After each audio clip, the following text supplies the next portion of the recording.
Greetings, beloved. Thank you for joining us today. Have you ever wondered why so many women are not equipped for marriage? It's because being a woman does not make you a bride, no more than being a woman makes you a mother.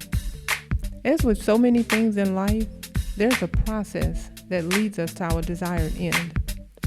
If your desired end is to be a bride according to biblical standards, then you have tuned in at the perfect time. Chapter 2 of the book of Titus tells us that the aged women should take the younger women through the process of becoming not just brides for a day, but brides for a lifetime.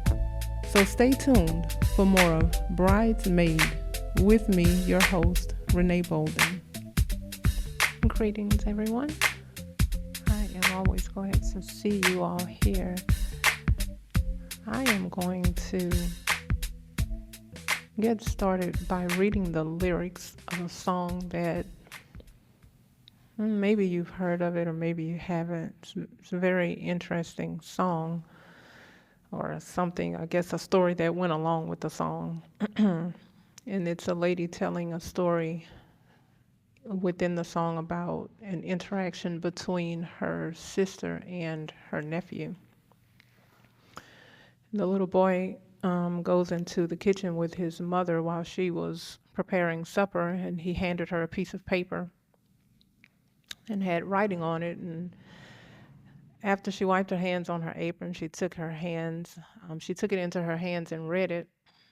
And it said, for mowing the yard, $5, and for making up my own bed this week, $1, for going to the store, 50 cents,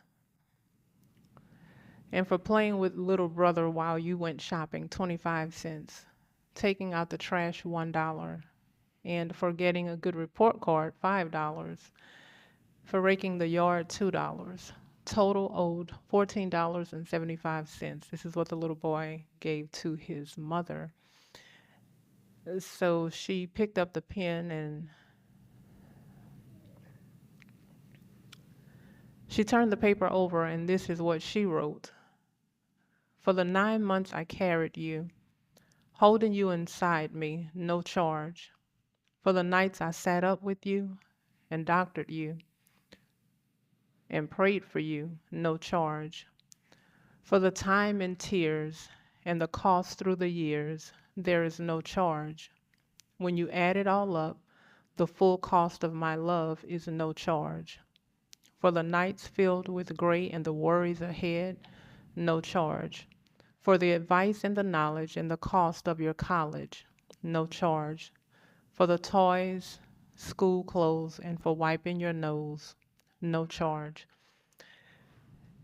That was, like I said, some of you may have heard the song or may not have, but it painted a really, really good picture of what we're going to talk about today. As you see, you can just kind of gather, several things from that exchange. Number one, you're dealing with an immature child, right, who does not honor the sacrifice of a parent because their immature minds don't even fully grasp the sacrifice, don't quite know what all goes into parenting. And so in his mind, and I think at the very end of it, it ends with him writing back to his mother, thank you for loving me, paid in full. In other words, you don't owe me anything else. Like, you've done enough after you, kind of laid this out.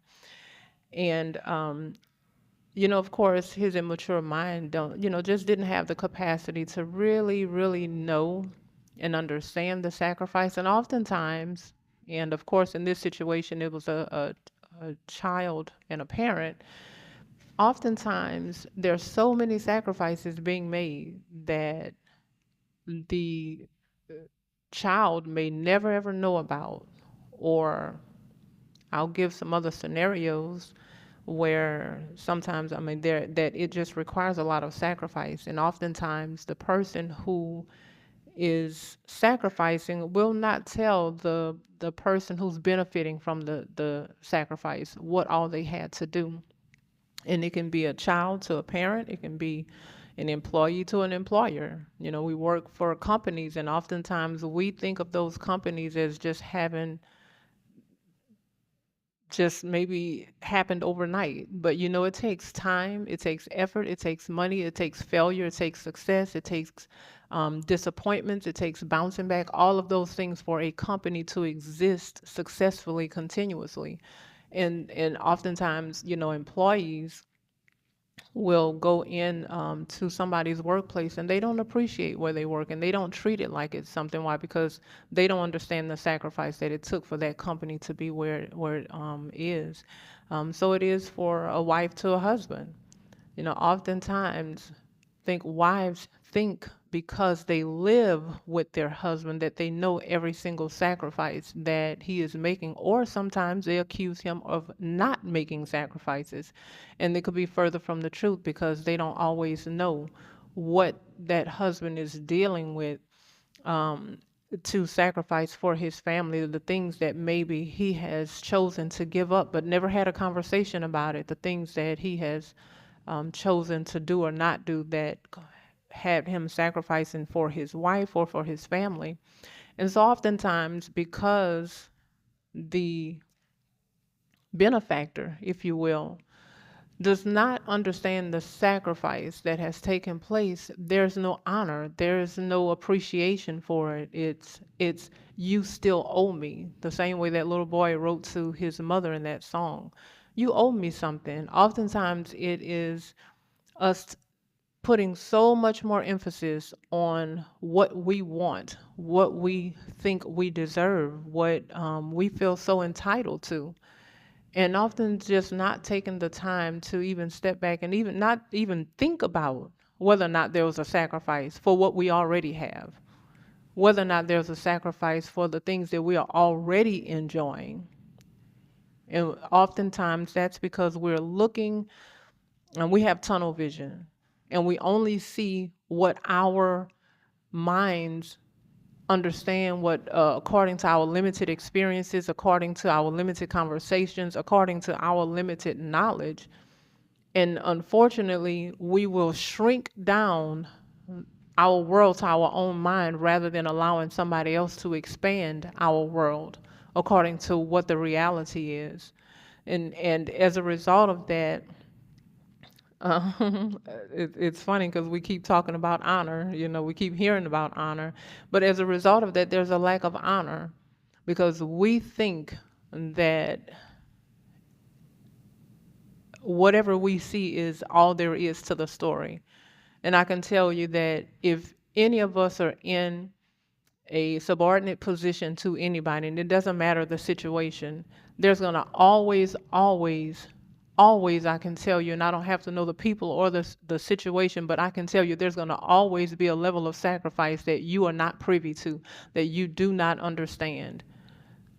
And so we have to learn to appreciate even what we don't see. If we would just stop and think and get out of ourselves for a moment and stop and think about the sacrifices that might have to be made. What does it even take for this to happen? What does it take? You know, it's the difference between somebody cooking a meal and the people sitting down eating it that had nothing to do with preparing it. They don't know how something went wrong right in the middle of you preparing the meal, and then you had to go out of your way to do something to make it just right for them to be able to eat it and to eat it on time. They don't know that. I was just having a conversation maybe yesterday or day before yesterday, and it was something like this. And I don't want to make it known who it is. I'm just going to say spouse number one and spouse number two. Spouse one says, makes a comment about uh, spouse one and two having previous conversations, if you would just follow me. And spouse one says, well, because I asked, well, you know, like kind of what's been the issue here? And spouse number one says, well, oftentimes spouse two and I will have a conversation and there's just this lack of communication and these unspoken expectations where we will have a conversation and Spouse one walks away with one understanding, spouse two walks away with a completely different understanding. And therefore, when spouse one says, I would do things to make adjustments, but it seemed like spouse two just was not appreciating what I was doing. And then we come back, we'd have a conversation, and then I find out that, oh, of course, spouse two didn't appreciate it because spouse two walked away with a different understanding of what the expectation was from that conversation. So oftentimes things are happening and we don't appreciate it, even though there's a sacrifice being made. Spouse one says, hey, I heard you, I'm making a sacrifice, I'm doing this. And then spouse two was like, that's not what I wanted. So because I didn't get what I wanted, I can't even appreciate the sacrifice of what you did. And that's the way we live. That's just another aspect of how that plays out. Yes, you did something, and what you did may have been good. And what you did, I may have even benefited from it, but it's not what I wanted. So you don't get credit for it. That's a lack of honor. And oftentimes that's the way we're seeing things play out as wives, especially, things, I want this. Kind of like what you hear Apostle Bolden say with his grandparents. Grandmother says she likes roses, she likes flowers, and so um, he makes sure he planted a rose bed. You can have roses anytime you want, but the person who's self-entitled, who doesn't have honor, who doesn't respect their husband, I want you to go to a florist and I want you to purchase flowers and I want you to have them delivered to me. I don't want the rose bed and I have to just smell them when I walk out the door or I pick them myself. That's not what now I like roses. Those are my favorite flower. I have access to them anytime I want, but you're not giving it to me the way I want it. Never mind you took the time to dig uh, dig up the dirt and plant the seed and nurture the plant and water it and make sure it grew and pruned it and all of these things. Because see, there was still some some sacrifice and some work that went into it to make sure you had what you desired. But because it didn't come in the way that you wanted it, then you still don't appreciate the sacrifice. And again, oftentimes this is what's happening with wives, and they will say, because I'm not getting my way, specifically things done the way I want it done, then this is all shambles. I'm unhappy. This is a mess. I don't like this. This is not what I expected it to be. And so we have to really start to reconsider. We have to reconsider the things that we've already been blessed with. We have to reconsider um, the things that we've already seen play out, that we have made it a point to complain about, when maybe we should have been just simply thankful for it. We have to allow our minds and our understanding to be expanded beyond just what we feel in a moment. I remember working at a particular job, and there was a lady. She would have flowers delivered to her all the time. I mean, it would be some beautiful flowers. That whoever it was, they were paying a pretty penny for those flowers all the time. And there were some women who were jealous of that. Now, here's the unfortunate thing. Sometimes our husbands will give us our flowers in different ways. Most men, and this is just from conversations I have had directly and conversations that I've overheard with men just over the years, most of them just don't see the point in buying flowers that's going to die within a few days. Like, they just feel like it's a waste of money. And so, of course, in their minds, I will buy you something that's a little bit more lasting. Let me find something that, we can look at a year from now and I can remember that I purchased it, because those flowers are gone and you're going to forget about them also because you're not preserving them. And, people, some women would be jealous and to the point of, I wish my husband would do that for me. Well, not always, because it's kind of like what my mother used to tell us, and something she told us growing up about wishing you were like somebody else means also wishing that you had the problems and issues that they have, because you don't get all of that. And here's the point that I'm going to make with that particular story. The man who was sending her flowers all the time, he was trying to make up from some argument that they had had about something he did. It was make up flowers. So then the question is this: would you rather impress people and get the flowers on the job every other week because you're not getting along with somebody, or would you rather just live a peaceable life and enjoy who you're with without the flowers? And so we have to really learn to take things in perspective and see how self-entitled and how self-centered and um, how what's the word I want to, how unthankful and ungrateful we can be when we have so much already given to us, so much already we're being blessed with. And too often, the peace that we have in our marriages, the peace that we have, with our husbands and the things that he's already done is just simply not enough.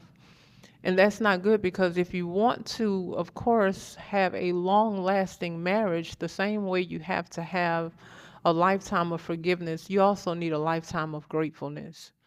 You also need a lifetime of compromise, because there are times when you will not get a bouquet of roses delivered to you. You will have to enjoy the garden of roses that you get and let it be that. Oftentimes, when I think about people having their particular way in a situation, and I think about this as a way to examine myself, so that when I'm faced with a situation where maybe I have an idea and I think something will work out just perfectly and I don't get it that way, the question is always this: what's most important? Fulfilling the task, reaching the goal, or me having my way? That's going to always be the ultimate question. Am I more concerned with this being completed? Am I more concerned with actually reaching the goal and being successful? I just have to have my way, or I just simply can't be satisfied. I don't care if the goal is completed. It's not my idea, so I can't support it. Oftentimes, this is what's playing out in marriage with wives and their husbands. Just because you present an idea to the table and he decides to do it his own way. Sometimes we make the mistake in our vindictiveness as women. We try to sabotage whatever it is, because if it's not my idea, then I'm going to prove to you that it's not going to work. And no, we're not saying it on the forefront of our minds. We do it with bad attitudes. We do it by moving slower than we normally would if it were our idea. We do it by having a sour face and a sour attitude when it comes time to do these things. We'll purposely do things to halt it, to slow it down, and things like that. And all of this is because of that lack of honor that we may have as wives. So I'm going to share something else here, just concerning honor and sacrifice. As parents, and I think we've heard this probably in some fellowship discussions, in some sermons, about how parents, and all of us who are parents, and honestly, even if you're not a parent, you should have had some level of sacrifice for somebody else, regardless. But parents, we have this unique experience at the beginning of childbearing, when we have children, and we have to lose a lot of sleep. We lose a lot of rest, when they're newborns. That's just the way it is typically. They start off eating every 2 hours. And that means you have to be awake to feed them. There's no automatic feeder. You have to be awake to feed them. And then you have to burp them and you have to change them and you have to care for them. And that's just when nothing else is wrong. You start adding colic in there, you start adding, a bad reaction to the milk, a bad reaction to the diapers, a bad reaction to the clothes that they're wearing. I mean, it could be any number of things that add to that cause a parent to have to sacrifice just a little bit more time, a little bit more sleep, and that it just comes with the territory. And that's one of the things that, we believe that God designed it that way to help us to get out of self. It's a good thing.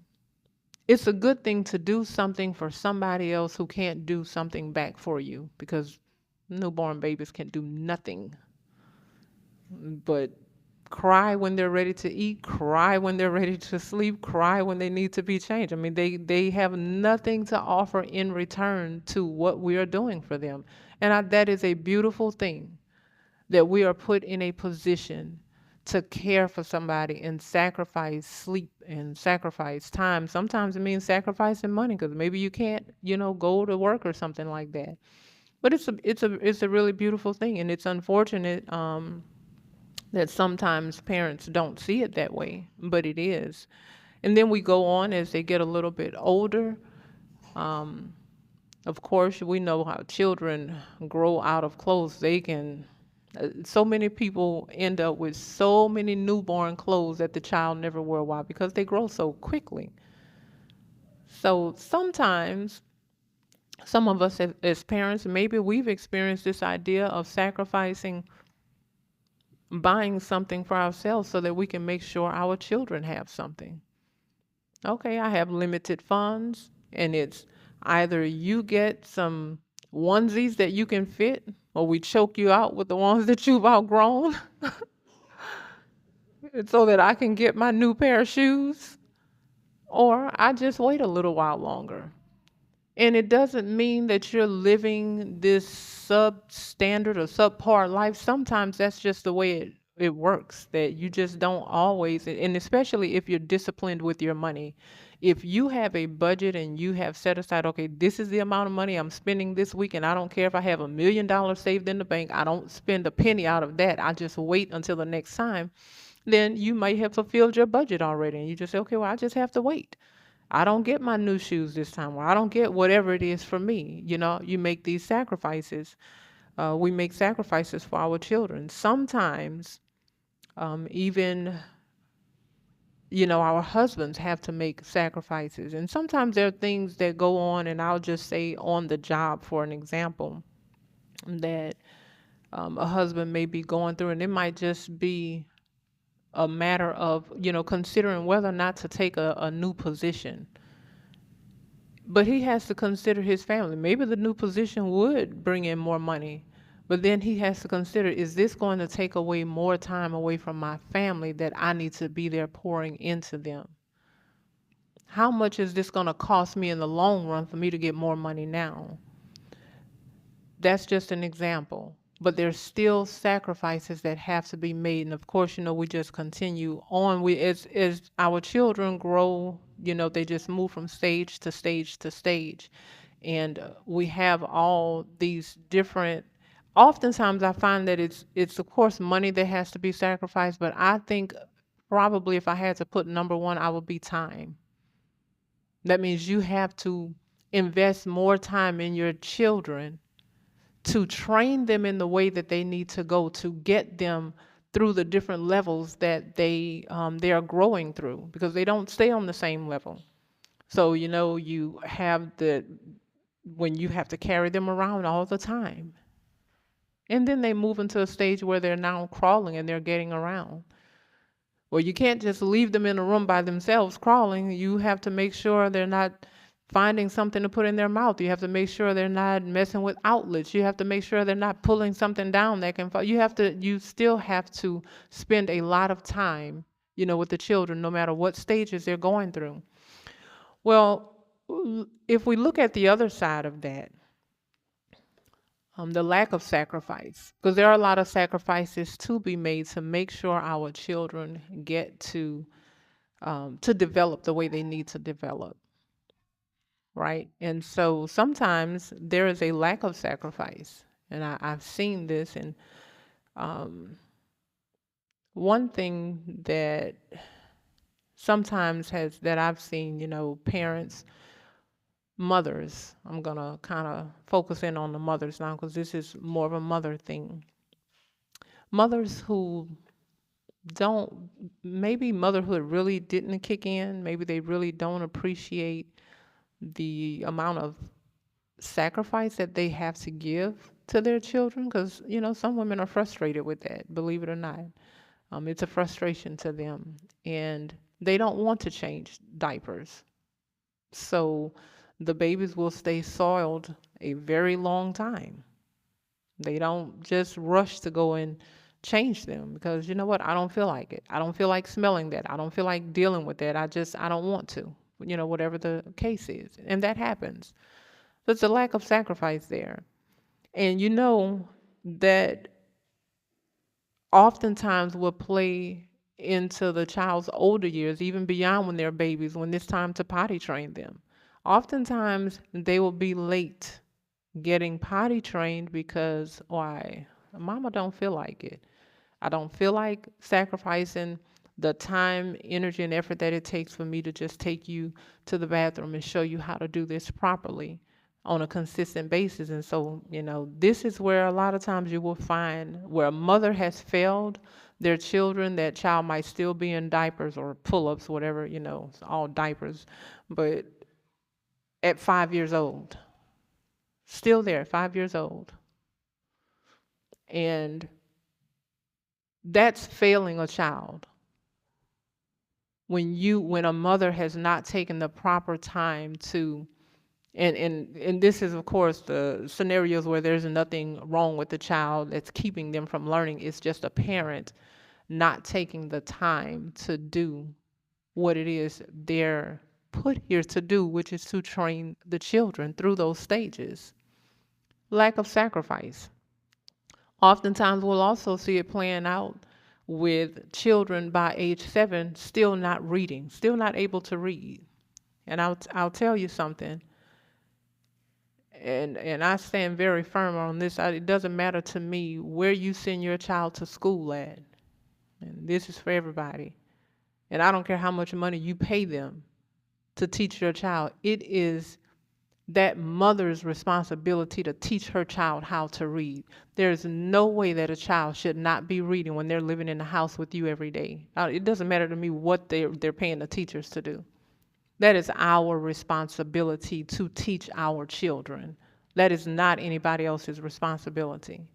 And yes, we've brought into the whole mainstream idea of sending these children off to the government schools and letting them indoctrinate them in all of this, but that's our responsibility. And we need to make sure we have a mindset that we have a responsibility to our children.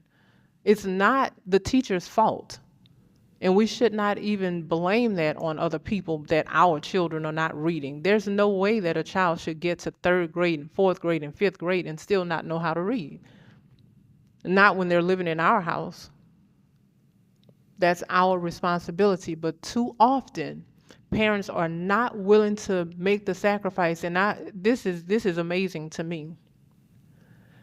I did this with our children, and this was to strengthen their reading. And I saw that the schools were doing the same thing. They assigned 15 minutes of reading out loud every day. 15 minutes. They did not say sit down and go through a chapter book for an hour a day or 2 hours. They said 15 minutes. If you, mother, will take time, 15 minutes, 5 days a week, and sit down and listen to your child read out loud, you will help them strengthen their reading skills. And too many women all over the world are not willing to make a 15-minute sacrifice so that their child can grow up and learn how to read an application properly and know how to fill it out.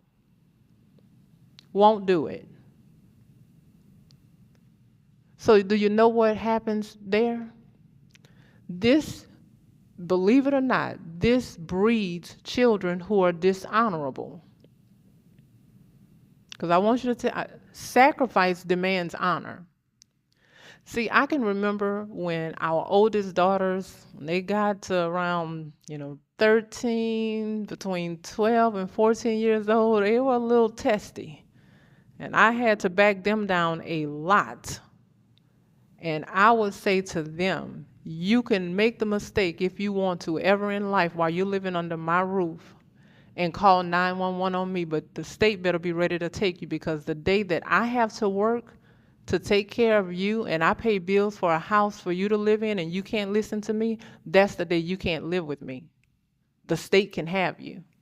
That was my stance on it. So you choose any day you want that you get disciplined and you want to call 911 to report me, you make sure you understand that I will not take care of children that will not listen to me. That's the way I felt about it. Now, why did I have such a strong stance on that? Sacrifice. That's why. Sacrifice.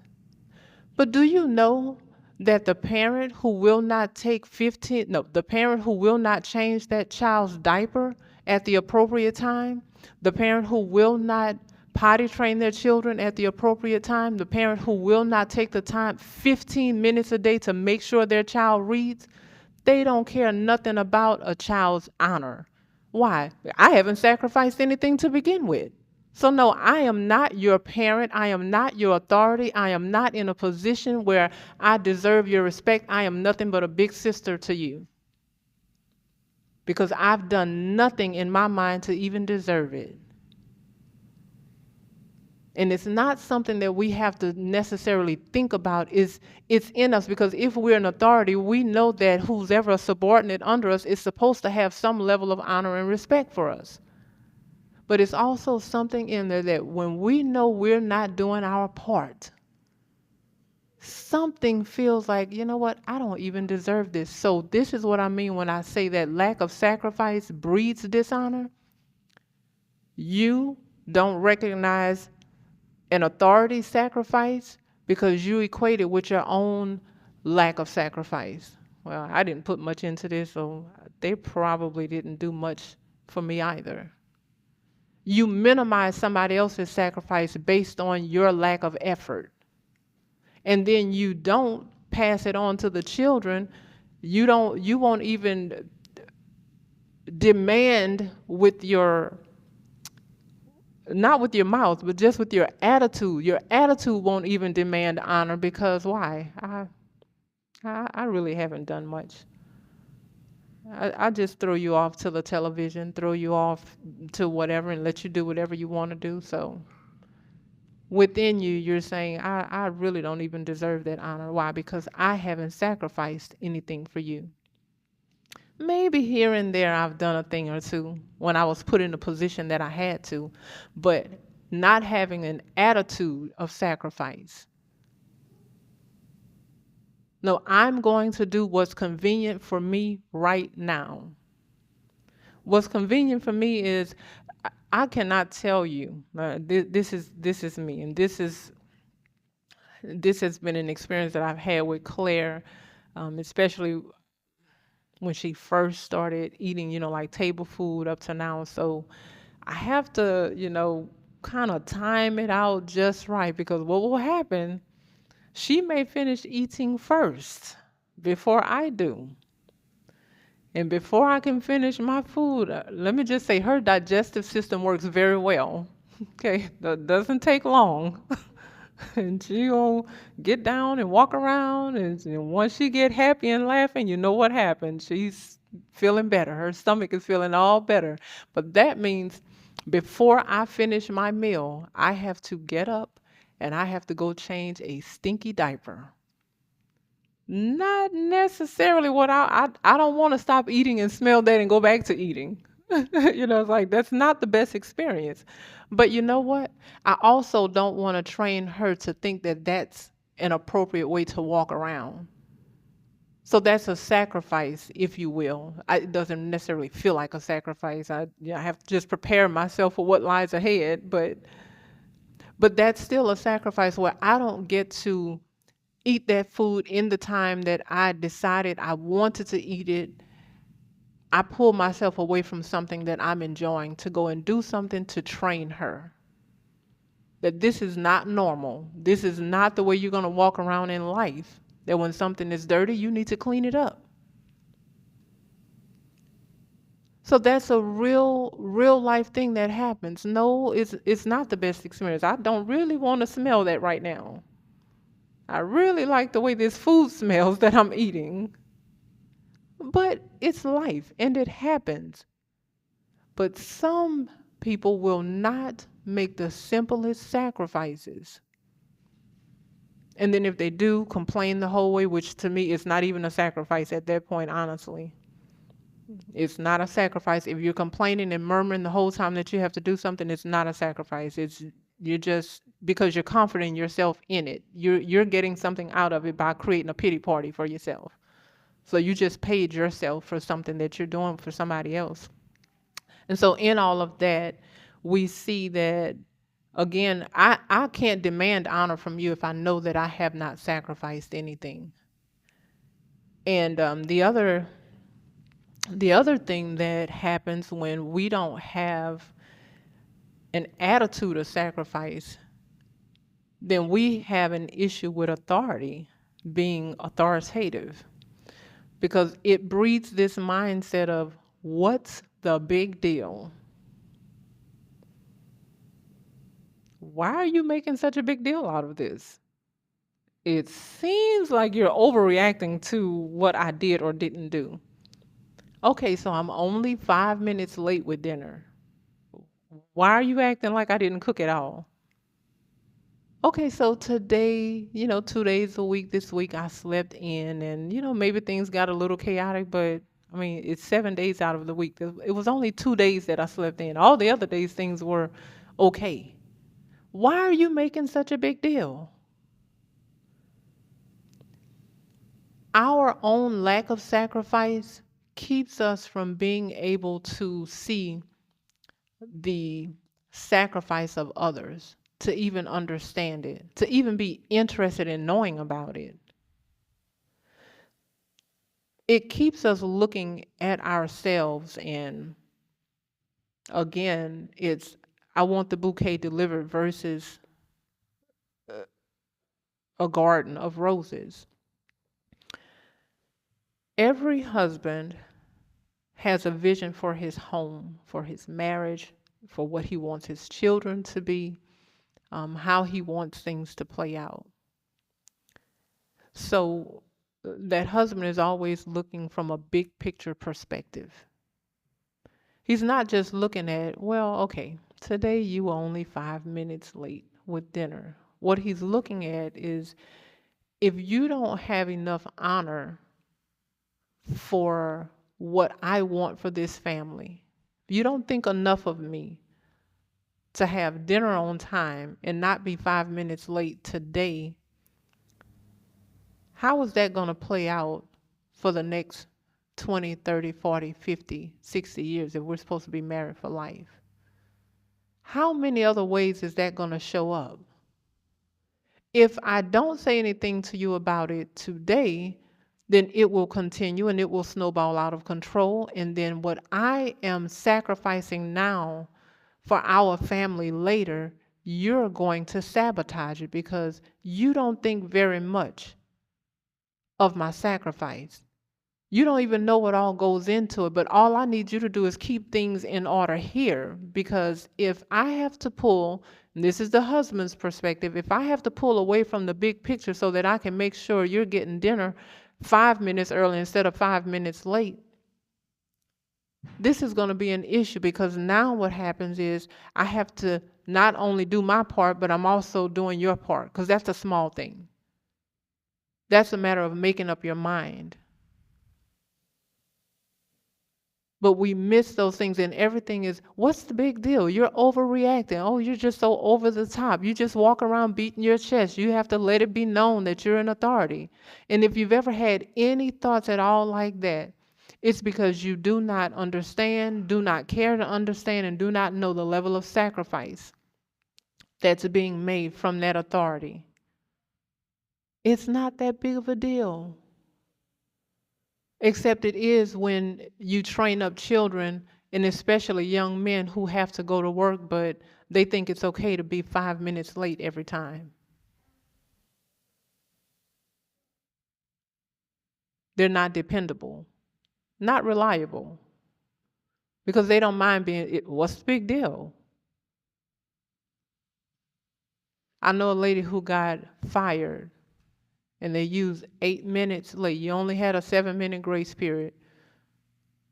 And she clocked in at 8:08 and they fired her.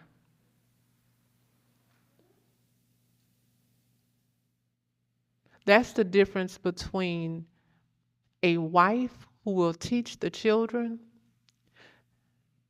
Daddy said we have to sit down for dinner at 5 o'clock, so let's make sure dinner is ready at 4:45, just in case he decides he wants to eat early. That's the one who shows up on the job 15 minutes early. That's the one who shows up for interviews 15 minutes early. I think I shared the story with you all about the law school student who showed up like at least 30 minutes early to an interview to clerk for a judge. The judge got called to a meeting at the last minute. He walked out the office, saw her, said, "Oh, you're here for the interview. Sorry, I have to, go to a meeting. Give me your resume." She got hired because she was in position 30 minutes early. That's the difference in what wives do. When they try to understand, and appreciate the sacrifice of a husband, that wife is going to keep the house in order. She's going to make sure, you know what? Your daddy paid. And this is what I drill this into our grandchildren. Thank you, Mama, for buying this. You need to say thank you to Papa. His money paid for this. All I do is do the shopping. And so now you hear the conversation between King David and Zoe. Well, Papa actually paid for it because he's the one that's got all the money, and they're saying these things because, Zoe might say, "Oh, thank you, Mama. Thank you for it." You make sure you tell Papa thank you. And then I tell them if they're doing something, and this is something that we have to teach our children. Your daddy works hard to pay for those shoes and to pay for those clothes. You need to take care of that. Don't let your children tear up things. They need to appreciate seeing daddy come home from work. "Oh, daddy, hi, hi, hi." Yeah. And when you need to relate that to those shoes that he purchased so that you're not taking them out in the mud and getting them all dirty, or you're not scuffing them up and you're not tearing up your clothes and putting markers all over them and getting them all stained up. No, the wife has to teach the children. But that means the wife has to not be complaining and murmuring in her heart. Because if the wife is complaining and murmuring and she don't appreciate the sacrifice, the children won't either. Because the same way I can make our grandchildren believe and understand, Papa is the one taking care of us. It's his money that's taking care of this. Do you know there are some wives who can take that same narrative and twist it and make the children think, "Oh, your daddy's just a buffoon. I got him paying for everything." There's some twisted minds like that. Trust me. There are women who are doing that. "Yeah, I got him wrapped around my finger. He does whatever I want. Watch this." This is what they do. And let me tell you, if you don't have a mindset, let me make this clear. If you do not honor the sacrifice of your husband, that's the mindset that you have. It just hasn't played out yet. You don't have an in-between. Either you honor it or you don't. Either you respect him or you don't respect him. Either you think highly of him or you think very little of him. And there is no in between to that. So either we're going to teach our children to respect, to honor, and appreciate his sacrifice, or we're going to make them think very little of it, which is the same as calling him a buffoon. It's the same as saying, I got him wrapped around my finger and he's going to do whatever I want to do. It's the same as calling him a sucker. It's the same as teaching our children, and especially our girls, not to think very much of men in authority. So we need to really, really think about the message that we are sending our children when we refuse to acknowledge the sacrifice, when we refuse to honor the sacrifice. And acknowledging it, I think, is really a big thing, because oftentimes it's the scenario of the roses. Because you didn't put me in the house on the hill with the white picket fence, the dog and the boy and the girl and the BMW and the Rolls Royce, I don't appreciate anything that you've done. Because you didn't give me the house, the car, the land, the pets, the vacation that I wanted. I wanted a BMW that I have to pay $600 a month for the next 5 years, but you had the audacity to go buy me a Honda Accord and pay for it outright. That's what we're doing as wives. Because I did not get what specifically I wanted, then I will discount everything you did for me.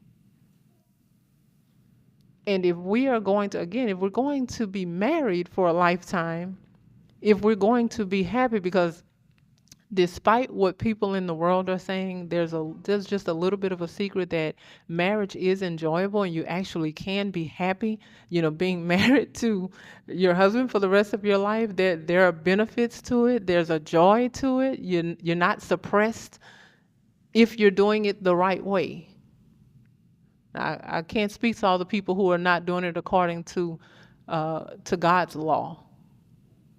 But if you're doing it the way he laid it out, money back guarantee. You will enjoy it. Have no doubt about that. But if you want to enjoy marriage, if you want to really even show a beautiful marriage to your children, the number one thing you have to do is be able to acknowledge the sacrifice. For every wife who gets to stay at home and care for the children and the family and homeschool at home, the number one thing that means for you is that no matter what the weather is like outside, you have a constant temperature on the inside. You don't have to get out in the snow to go bring your children to school. You don't have to go out in the storm and the rain to get them off to school. But your husband has to get up and go out to work in that weather. He has to go out and deal with the traffic. He has to get out and deal with the road rage.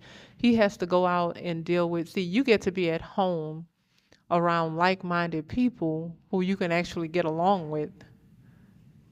People who are not fighting you all the time. And he has to go out oftentimes in a workplace that is not centered around Christ. It has to deal with demonic things that you don't have to deal with. And a lot of times we're missing these things. We're not taking into account how blessed we really are. Even the wife who maybe you worked before, but now you're just in a position that you don't have to. Just the idea that you don't have to is a blessing. Because many of us, because we start off life wrong, because I'm going to deal with this for all the women who might want to turn to their husbands and say, oh, well, you're not doing this for me. Oftentimes, and I've said this about myself, I had to wait my turn to stay at home because I set things in motion with my bad decisions that made me have to work. So I just had to wait my turn and let those cycles play out until I got to a place where the Lord put me in a different position. And so sometimes we have to go through those cycles. We planted the seed. We started having children before we got married. We did not get married when we were supposed to, whatever the case is, but we did things that created other things in our lives that we have to pay for. It put us in a position that we have to pay for those decisions that we made. I went through it. Many of us will go through it. Let me tell you, I remember when I was first married, I just always wanted to homeschool our children. And I was asking, I was like, is there any chance I would ask, I think it was a particular time frame in our marriage where I asked, several times in the course of a year, like, what do you think about me, pulling the children out of school and homeschooling? And um, I never got a definite no, but I just never got a yes. So it didn't happen. And then when I look back on it, number one, I would not have known what I was doing anyway to begin with. I wasn't even disciplined enough at the time, but I didn't see that about myself. And we had accumulated, including myself, had accumulated a lot of debt that I needed to pay. And it wasn't time for me to come out of the workforce at that time. I needed to pay for those debts that I had accumulated because I had a lot. Got out of high school and they started sending all those credit cards and I was just accepting them. I was accepting out of them. I must have had about 10 credit cards, 10 or 11 of them at the time at 18 years old. And I was just spending. And it was fine, as long as I was working. But then I had stopped working and the things got behind. And so by that time, it was playing catch up and I had to pay that. And that's what I mean when I say sometimes we put ourselves in a position because of our own decisions we just have to let that play out. And we can't blame somebody else for that. I could have said, oh, my husband, he didn't want me to stay at home. Or no, maybe he saw the bigger picture. I was only looking at what I wanted to do. And I'm sure he was thinking, you're not disciplined enough for this, you know. And there's no telling what else. But the bottom line is, we as wives, we have a very important role in our families. And it all stems from how we see our husbands. So if we're the ones who can say, why are you making such a big deal out of this? Why this? And because I can remember several sisters who have reached out to the ministry, saying, my husband walks around, like he's beating his chest and he has to let me know that he's in authority. And of course, the other side of that is me personally. Since I don't deal with that. I know what life is like for my husband and I from day to day, then why are you dealing with that? Because what it says to me about you is that you're fighting him for his position if he feels the need to stand up and guard it. He's not just doing that just in the air with nothing going on. So I'm living a life where my husband isn't doing that. He knows who he is as a man. And when I was challenging his authority, he did that. No, I'm going to stand my ground and you're not going to back me down. I'm not going to be a woman and you're not going to be a man. But when I was no longer doing that, he didn't have a reason to because I was not challenging him for his position of authority. And so women will say these things, oh, he's over the top. And some women say, he's like a drill sergeant. And well, you could just simply comply with who you're supposed to be and have a different experience. But all of that hinges on whether or not we really appreciate the sacrifices of our husbands. Do we truly appreciate even the sacrifice? And this is something that we don't think about because oftentimes we want to think about it in terms of money but what about prayer? What about when we're disobedient and he has to go in prayer on our behalf, even just asking the Lord not to give us what we deserve for being disobedient. The time that a husband spends in prayer concerning our disobedience could be time spent for something else. Even that is a sacrifice, because I'm sacrificing time for somebody else in prayer for your sake, for your safety, for your soul, for your spiritual growth. Sometimes that can be in the form of counsel. Sometimes, it can be any number of things. But I want you to think about it. If it's due to our disobedience, somebody else is coming up short, because now he has to take time to deal with something that shouldn't even have materialized in our lives, period. And it's still a sacrifice for him. Too many things. There are too many sacrifices from a husband's perspective for the wife to understand it all. And I think we just, as wives, have to come to the conclusion the same way Christ died for the church. We don't fully understand that. We did not see it happen. We were not a part of the plan from the beginning of time to make it happen. We know the stories that we've been told. And I think our minds can grasp to some degree what that sacrifice was, but we don't fully understand that sacrifice. But when we do 1 + 1 = 2, the one is the sacrifice, the other one is redeemed us, and the 2 is we get to spend eternity with the Lord Jesus Christ and not in hell. We understand the benefit, even if we don't fully understand the sacrifice. And that should make us appreciate that there was a sacrifice that got us to the benefit. And so as a wife, even though we may not fully understand everything that the husband sacrifices, if we will learn to appreciate the benefit, then we should be able to associate that with, okay, you had to do something so that I could have this. Somebody spent time, somebody spent money, somebody spent energy, somebody gave gifts and skills and talents, somebody put in something to make sure I got this blessing. And so even if I don't fully understand it, I can be grateful for it. I can acknowledge at least that you sacrificed something so that I could have this. You did something to make sure I have what I have today. And so with that, I will just say this, as we come to a close.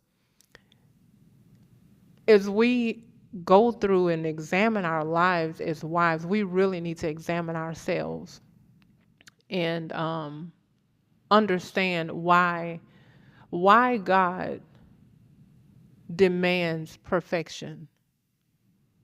It's because of the sacrifice. Why our husbands demand things to be in order in his home. Why is he demanding respect and submission? It's because of the sacrifice. That's what we need to understand. So often, we're limiting our responses to our own mind.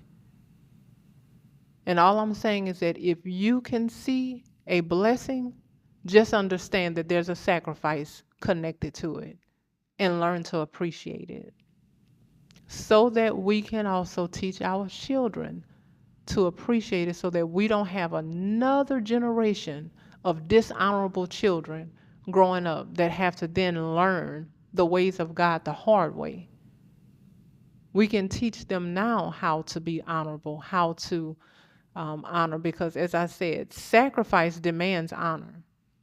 That's what feels so hard. Lord, why did you judge me so harshly? Why are you pronouncing such a harsh judgment on me? Because of the sacrifice. Why does it seem like my husband just went all out? Why does it seem like he just blew up over what seemed like such a small thing to me? I mean, after all, I didn't mean to. That's not what I intended to do. I wasn't trying to do that. but it's because of the sacrifice. And when we as wives, when we will learn to not only appreciate that, but we are put ourselves in a place to sacrifice, it will help us to demand that same level of honor from our children that will teach them honor. But as you can see, it's all connected. When I sacrifice, then I understand the sacrifice of others. When I don't, then I diminish the sacrifice of others. And it doesn't mean anything to me. Which goes right into the service that we talk about each week when we end these discussions. Our lives are meant to be a blessing to somebody else. Our purpose and our presence is meant to affect somebody else's life. That service comes through sacrifice, just like what we got in the sermon just a few weeks ago. It's doing that thing that's an inconvenience to you, not the thing that's already a convenience to you, not what you're already doing and then you're just adding somebody else to it. That's what sacrifice is. You might get something out of it at some point, but that's you're not necessarily going to get something out of it. You're not doing it to get something out of it. When we sacrifice, it is for the benefit of other people. And so let's make sure we are, as wives, first and foremost, that we are giving ourselves in service to our husbands, that we are, and when I say our husbands and our family, it's this just the idea of us just simply being who we are meant to be, and that is to build. Not to coddle the children, not to spoil them, not to build an army against our husbands because we're all oppressed and all of those types of things. But I mean, truly being who we are meant to be and being a help, and in that helping our children. And from there, when our house is in order, when we are one with our spouse and we have our children in order and things are at peace in our home, then we have a service to offer outside of that. It's a selfish thing to be lazy in your home and things are always in disarray, and then you don't have time to service people outside of your home, because somebody outside of the people in your home should benefit from your presence in this earth. Somebody else should be benefiting from your presence and your purpose in God. So let's think about that, so that when we're thinking about service, we have to have things in order in our own lives, so that we can actually have something to offer to other people. Let's go ahead and bow our heads in prayer. Heavenly Father, we thank you again for this day. Lord God, we thank you for safe travels. We thank you, Heavenly Father, for the things that you have brought to our attention. And my prayer, Heavenly Father, is that we will take these things to heart, and that you will show us, Lord, every opportunity that we have to put it into action and to apply it to our lives. We pray and ask you, Lord God, that you will lead and guide us throughout the rest of this day. In Jesus Christ's name we pray. Amen.